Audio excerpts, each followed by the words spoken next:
बिस्मिल्लाहिर्रहमानिर्रहीम। अस्सलाम वालेकुम। मेरा नाम मुशर्रफ खान है। फॉरेक्स मुस्टर ट्रेडिंग कम्युनिटी की तरफ से मैं आपको फॉरेक्स मार्केट वीकली एनालिसिस दूंगा। Sequence of analysis, current geopolitical news and events, current week economic data, technical analysis, Musharraf Khan advice of the week. सबसे पहले बात कर लेते हैं यूक्रेन रशिया वॉर की। इसमें कुछ न्यूज़ से पुतिन का कहना है रशियन फौज का हदफ होंगी जितनी भी कोई ताकतें या जितनी फौजें जो यूक्रेन के अंदर हमारे सामने आएंगी। अब ये वेस्टर्न ट्रूप से मुराद जितनी यूरोपीय यूनियन है ये उनको धमकी लगाई जा रही है। रशिया के जो बिल्कुल फ्रेश अटैक्स हैं जो कि गवर्नमेंट बिल्डिंग्स के ऊपर किए जा रहे हैं जिसमें 3 लोगों के मरने की इतला है। अब ये आपको सिर्फ खबरें ये दिखाने का मकसद ये है कि किसी तरह भी सीज फायर की तरफ बात नहीं जा रही अभी तक। इसराइल फ़लस्तीन का जो कन्फ्लिक्ट है इसके हवाले से वेरी अनफॉर्चुनेट कि वो कुछ हो रहा है जो हम नहीं एज अ मुसलमान बर्दाश्त कर सकते, नहीं देखना चाह रहे। अल्लाह पाक मदद फरमाए इनकी, और जो हम कुछ कर सकते हैं हमें करना चाहिए इनके लिए। एज अ फॉरेक्स ट्रेडर ऐसा कोई इम्पैक्ट अभी नहीं है इस वॉर का, लेकिन क्योंकि इस वक्त फ़लस्तीन की जो साइड है वो काफ़ी वीक है और इसराइलियों ने कुछ नहीं छोड़ा। आप कह सकते हैं कि मुकम्मल तौर पे गजा जो है ना वो तबाह है और इसके ऊपर उन्हें कब्जा करना है, ये उनका एम है। ये खबरें अमेरिकन के हवाले से हैं, ट्रेड वॉर है, यूएस टैरिफ है, ट्रम्प के हवाले से न्यूज़ हैं, ये मैं आपके साथ शेयर करता हूँ। ट्रम्प ने नाम चेंज कर दिया जी, डिपार्टमेंट ऑफ डिफेंस का नाम चेंज करके डिपार्टमेंट ऑफ वॉर, जो कि एक एग्रेसिवनेस को शो कर रहा है, जो कि किसी तरह भी कोई पॉजिटिव साइन नहीं लग रहा। ट्रम्प ने धमकी दी है शिकागो वालों को जंग की, क्योंकि वो प्रोटेस्ट कर रहे हैं हुकूमत के खिलाफ। तो वो कह रहे हैं कि आप जो पकड़ दकड़ शुरू की हुई है ये बंद करो। तो अब ये कह रहा है कि मैं तो भाई सीधा जंग ही लगा दूंगा, आपके ऊपर मुसल्लत कर दूंगा। यूएस नेवी ने कुछ सिविलियंस मारे हैं, किनके? नॉर्थ कोरिया के। उनके ऊपर इल्ज़ाम था कि वो किसी मिशन पे जा रहे थे और नाकाम मिशन है जी। क्या किया जी उन्होंने अमेरिकन की जो लीडरशिप है इसकी रैकी करने के लिए, जासूसी करने के लिए कोई डिवाइसेस वगैरह न, तो हमने जो उनको किया। और ये वही इनका जो अलीट कमांडोज है जिन्होंने ओसामा बिन लादेन को मारा था 2011 में ऑपरेशन। अदर जियोपॉलिटिकल में भाई नॉर्थ कोरिया पूरी तरह चाइना के इंटरेस्ट के लिए काम करेगा, उसके इंटरेस्ट का तहफ़्फ़ुज़ करेगा। यार इस वक्त ना ब्लॉक बड़ी तेज़ी के साथ डेवलप हो रहे हैं, तो हम लोगों ने जियोपॉलिटिकल को मलूज़े खातर रखना है। अब ये बातें भी दुनिया में उठ रही हैं, ये आर्टिकल भी चल रहे हैं कि क्या वाकई इंडिया ने वेपन के तौर पर पानी को यूज़ किया अगेंस्ट पाकिस्तान, जानबूझ के ये चीज़ की है। तो आग जलती है तो धुआं उठता है। अब देखें इस वक्त जो इंडियंस ने पानी के साथ मामला किया है, तो एक इंडिया का पंजाब है उसको ज़्यादा इफेक्ट हुआ है और दूसरा पाकिस्तान इफेक्ट हुआ है कि पाकिस्तान के हालात बहुत बुरे हैं फ्लड के हवाले से। दुआ करें सब लोग, और हम जितनी हेल्प कर सकें हमें करनी चाहिए। Current week economic calendar data, इस वीक में आप देखें कि वेरी वेरी इंपॉर्टेंट जो डाटा है ये हमारा सीपीआई पीपीआई है। लास्ट वीक में एनएफपी या अदर जॉब्स के डाटे वो इतने वीक आए कि जिस वजह से गोल्ड को पड़ लग के और वो उड़ गया ऊपर की तरफ। इसमें अगर कोई ऑयल पे ट्रेड करता है तो वो इसको क्लोजली वॉच करे, इस पे मार्केट गैप अप और गैप डाउन हो सकती है, ऑयल वोलेटाइल हो सकता है। और पीपीआई ये इसकी रीडिंग आपने देख लेनी है। अगर 0.5% है तो बुलिश फॉर द यूएसडी, और 0.2 है तो बिरिश फॉर द यूएसडी, और उसके अगेंस्ट आपने गोल्ड को इंटरप्रेट कर लेना है। ये देखिए सीपीआई 0.5%, 0.2%, ये मैं प्रिडिक्ट कर रहा हूँ, और ये ऐसे नहीं है कि ऐसे इतनी ही आएगी, ठीक है, लेकिन आपको बताया कि अगर इतनी होती है तो उस हिसाब से मार्केट वोलेटाइल हो सकती है। प्रोबेबिलिटी दे रहा हूँ, अथेंटिकेट नहीं कोई चीज़ दे रहा। और ऐसे भी होता है कि पीपीआई के ऊपर मार्केट मूव नहीं करती क्योंकि उसके बाद सीपीआई है, पीपीआई पे कोई रिएक्शन नहीं हो सकता।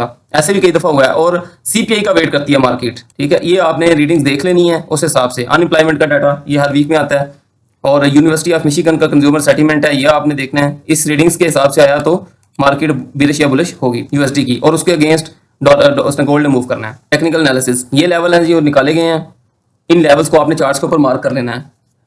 और बुलिश है ट्रेंड, जब तक हमें कोई प्रॉपर साइन नहीं मिलती रिवर्सल की तो हम किसी तरह भी बिरिश नहीं। वैसे मैं ओवरऑल बिरिश कभी भी नहीं होता गोल्ड में। मैंने जितनी मर्जी मार्केट गिरती है मैं हमेशा बाय की अपॉर्चुनिटी तलाश करता हूँ, अल्हम्दुलिल्लाह अभी तक खुशहाल हूँ। ये डॉलर का चार्ट है आपके सामने। लास्ट वीक में मैंने आपको एक प्रेडिक्शन दी थी छोटी सी कि ये ब्लू लाइन जो मैंने लगाई थी इसके नीचे चला जाएगा, लेकिन उसके नीचे नहीं गया। लेकिन एटलीस्ट इसने एक जो क्लोजिंग दी है कि ऊपर जाके इसको सप्लाई पड़ी है, तो ये नीचे आके इसने क्लोजिंग दी है डोजी टाइप। हम इसको डेली में देखते हैं, कुछ हमें क्लैरिटी अगर मिलती है तो। नहीं, ये रेंज बाउंड है जी।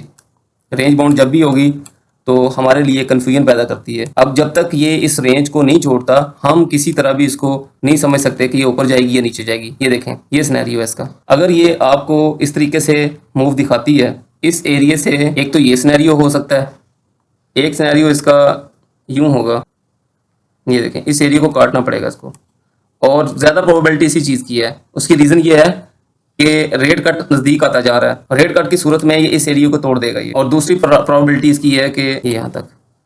देखते हैं अभी कौन सी सिनेरियो चलती है। ये आपने हर सिनेरियो माइंड में रखना है कि किस तरीके से बिहेव कर सकता है ये। अच्छा, गोल्ड के कोई स्पेशल लेवल नहीं है हमारे, वही लेवल है जो मैंने ऑलमोस्ट 1 महीना पहले लगाए थे। ठीक है, अब देखें वीक से स्टार्ट कर लेते हैं। वीक की जो क्लोजिंग है इसने कितनी ज़बरदस्त दी है, और कुछ दोस्तों ने खदशा जाहिर किया था कि ये लेवल आपने बड़ा लगाया, इसमें बड़ा जूम मार किया और ऊपर आपने छोटा, क्योंकि मैंने कहा था ये एरिया छूट गया तो ऊपर कुछ भी नहीं है इसको रोकने वाला, और वैसा ही हुआ। अब वीक के हिसाब से देखें तो हमारे पास ये देख रहे हैं, बस सिंपल एक सिनेरियो दे रहा हूँ, इससे ज्यादा नहीं, काफी है इतना। अगर इतनी रिट्रेसमेंट आपको नहीं देता तो आपने फिर डेली में ये देख लेना लेवल, डेली में एक छोटा सा लेवल आपको मार कर दे आपकी आसानी के लिए, इससे ज्यादा नहीं।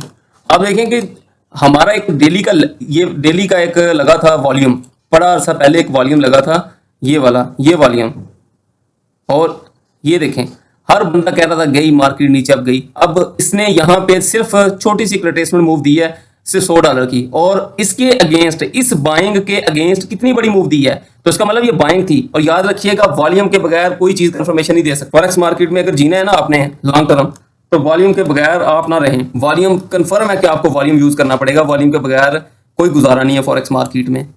हर मेथड वाला वॉल्यूम यूज कर रहा है इस वक्त, और इस साल में वॉल्यूम ज्यादा कामयाब है। वॉल्यूम के बगैर आप ट्रेड नहीं कर सकते। इसके अलावा हमारे पास कोई लेवल नहीं है, कोई चीज़ नहीं है। पुरानी लगी हुई चीज़ें आपको दिखाई हैं मैंने, ठीक है, उन्हीं पे मैंने खुद ट्रेड की है, आपको वही दे रहा हूँ। नेक्स्ट वीक के लिए भी आपको मैंने प्रिडिक्ट कर दिया है, डेमो अकाउंट पे आपने लगाना है, इसके अलावा आपने कुछ नहीं करना। Murshid Khan advice of the week, आपका ट्रेडिंग अकाउंट आपका डिजिटल सन है, आपका बच्चा है, उसको अपने बच्चे की तरह, हकीकी बेटे की तरह आपने उसको सेव रखना है, क्योंकि ये बच्चा ही आपके दूसरे जो बच्चे हैं ना, जो इंसानी बच्चे हैं, उसको अच्छी जिंदगी दे सकता है, ठीक है, अच्छा लाइफस्टाइल दे सकता है, उनकी अच्छी एजुकेशन दिलवा सकता है। आपका बच्चा 10 साल का, उसको 50 kg आप उठाने का कहेंगे, उसके ऊपर लोड डाल देंगे तो उसकी गर्दन टूटेगी। इसलिए जितना अकाउंट है उतनी ही लाट ओपन किया करें, इससे ज्यादा नहीं। सवाल है आपका, आप कमेंट में कर सकते हैं। अगर आप हमारी टीम का हिस्सा बनना चाहते हैं तो व्हाट्सएप चैनल का लिंक नीचे दिया हुआ है, वहां पे हम बॉल टू बॉल कमेंट्री करते हैं। NFP डाटे से चंद मिनट पहले अल्हम्दुलिल्लाह हमने एजुकेशन पर्पज के लिए एक वॉइस की थी, इसमें बहुत अच्छी जो है ना प्रैक्टिस करवाई गई डेमो के ऊपर, तो आप लोग भी देख सकते हैं। हमारे जो तरीकाकार है काम का, लेवल्स को आप यूज़ कर सकते हैं। दी गई ट्रेड जो हम डेमो पे लगवाते हैं उसको आप ट्राई कर सकते हैं। शुक्रिया।